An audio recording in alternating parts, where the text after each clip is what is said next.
So, I mean, it happens to all of us, right? Probably.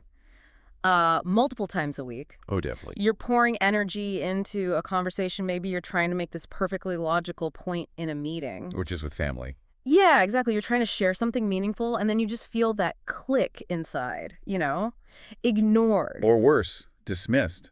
Uh, Like what you said just didn't matter. right. And you walk away with that knot of anger, that frustration, and you're just thinking, why does nobody value what I bring to the table? And that frustration is, it's completely understandable. Mm-hmm. But Les Giblin, who was a real master of human relations, Yeah. he steps right in and gives a very blunt, sort of counterintuitive answer. No. He would basically say, well, maybe the reason you feel ignored is that you haven't given them anything worthy of evaluation yet. Wow. Yeah. That's the Giblin twist right out of the gate. That requires some serious self-reflection. It does, because our first instinct is to blame them, their rudeness, their ignorance. Of course. But the core reality, the thing we constantly miss, is that people don't treat us based on what we think we deserve or how factually correct we are. So what is it then? It's based entirely on one thing: how they feel when they're in our presence. If you're walking away from talks feeling disregarded, maybe the issue isn't that others are just rude. Maybe we just haven't learned the skill of being the person others want to be around. Okay, let's really unpack this. This is a huge shift in perspective. So our mission for this deep dive is to break down Giblin's main message from the art of dealing with people. Right. That success really is the subtle art of making people feel good. We're going to go past logic and expertise and dive straight into emotional currency. It's all about refining our thoughts, our words, so that influence and respect, they just come naturally. It's the difference between winning a point, which is intellectual, Which feels good for a second. and winning a relationship, which is purely emotional. And Giblin always puts the relationship first. So let's start with the big one, the foundational principle. Just imagine two scenarios, things you've probably experienced recently. Okay. Scenario one, you run into someone, they give you a slight smile, zero enthusiasm, they're checking their phone while you talk, utterly bored. Right. Bulb in there.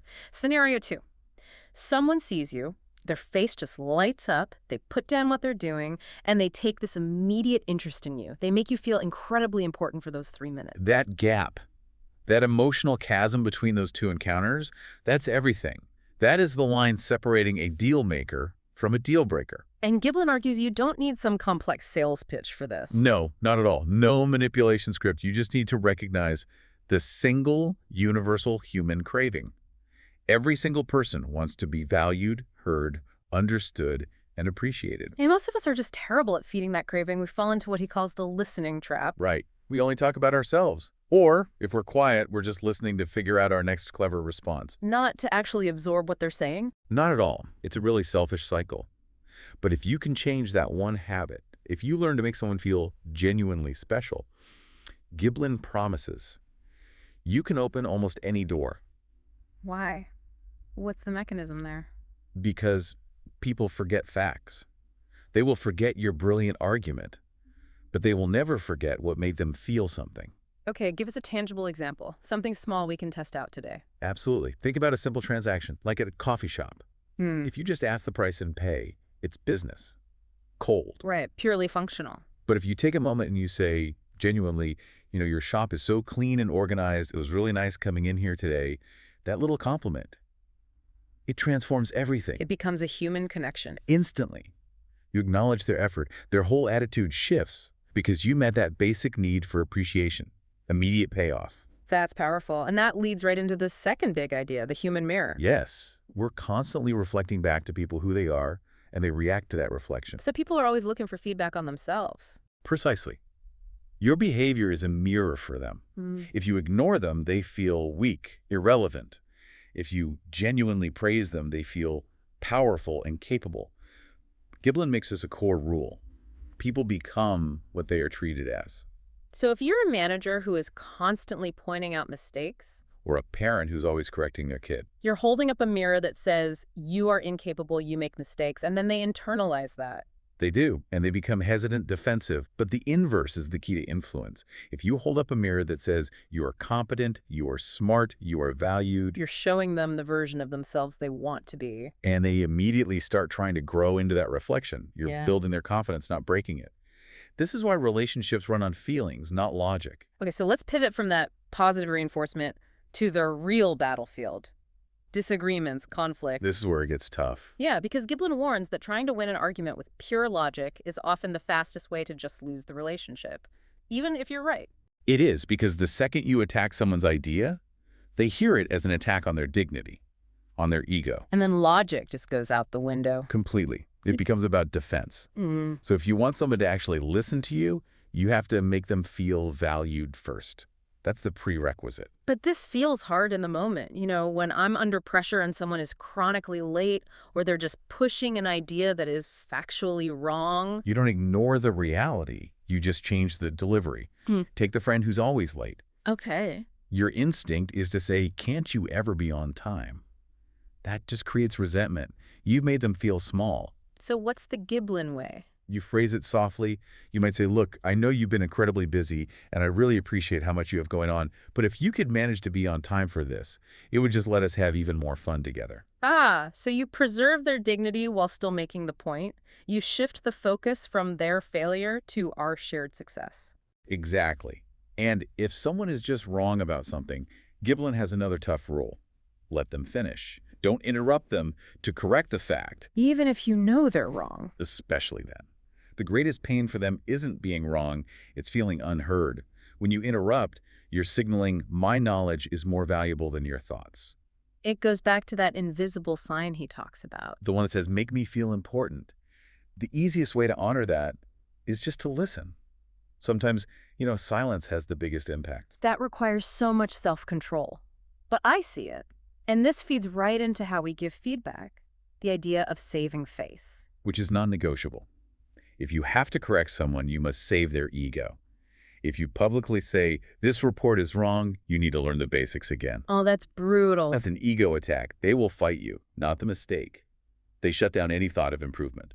So to get cooperation, they have to feel safe. Like their identity isn't under attack. You have to phrase it collaboratively. Sit down with them and say, hey, I see all the effort you put into this. There are a few points here management might push back on, maybe for legal reasons. How about we work together to make this part ironclad? So it's we, not you. It's always we. The goal is mutual improvement, not you being right. You can't lift someone up by putting them down first. Okay, let's talk about some absolute don'ts. Things Giblin says to stop doing immediately. First up, never start a conversation with criticism or complaining. This is his principle 8, and it's a hard and fast rule, because when you start with negativity, you force the other person into a defensive crouch. They're just shielding themselves. Their energy is focused on defense, not on the solution you want.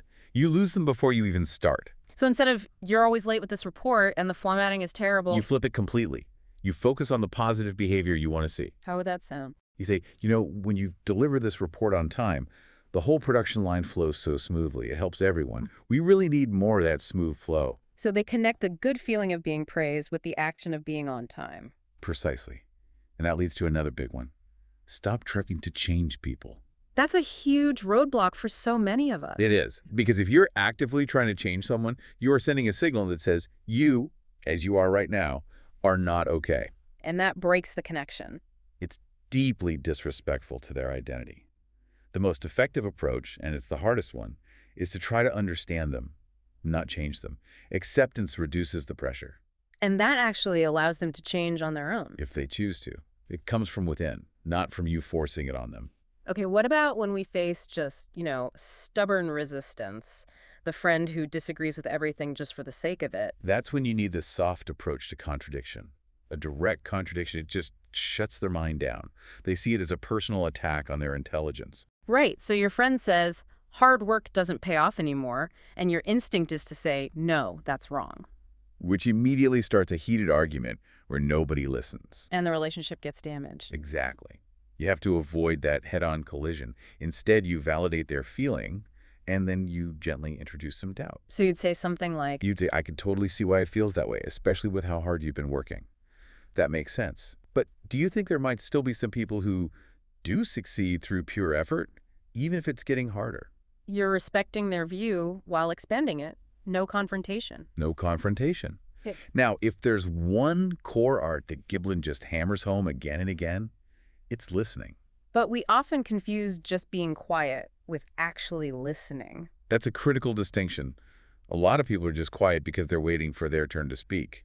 It's passive. Just reloading. Yeah, exactly. Active listening is about truly absorbing what they say, without interrupting and without immediately comparing it to your own experience.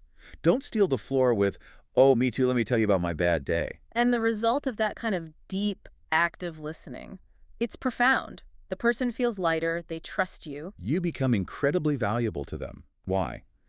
Because you gave them generous space to talk about their favorite subject in the entire world. Themselves. And that is how you win trust.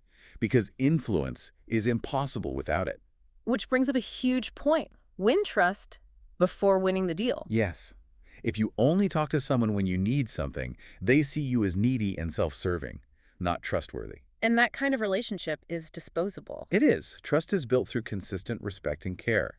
You have to show you trust them first, and that makes you worthy of their trust. If it's only transactional, the influence is over the second the transaction is. Now, while most of this is about how we treat others, Giblin also gives some really important advice for protecting ourselves, specifically how to handle criticism. Right, because we are so tempted to personalize every negative comment, to feel like we have to defend ourselves constantly. And it's exhausting. It is. Giblin advises you not to sacrifice your own peace to defend your ego. Realize that most criticism isn't about you.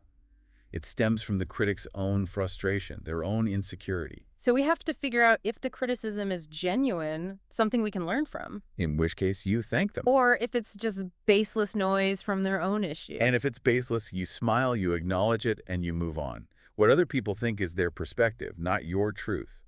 You don't owe them your emotional energy. Okay, so let's bring this all together. Let's synthesize this whole deep dive back to Giblin's core lesson. At the end of the day, dealing with people is an emotional game, not a logic game. You connect with the heart, not the head.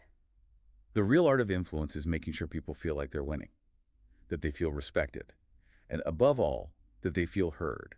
You have to focus on making the other person feel special. Because you can never lift someone up by putting them down first. No, never. And this final thought from Giblin, this is his ultimate measure of success, and it's the one to carry with you.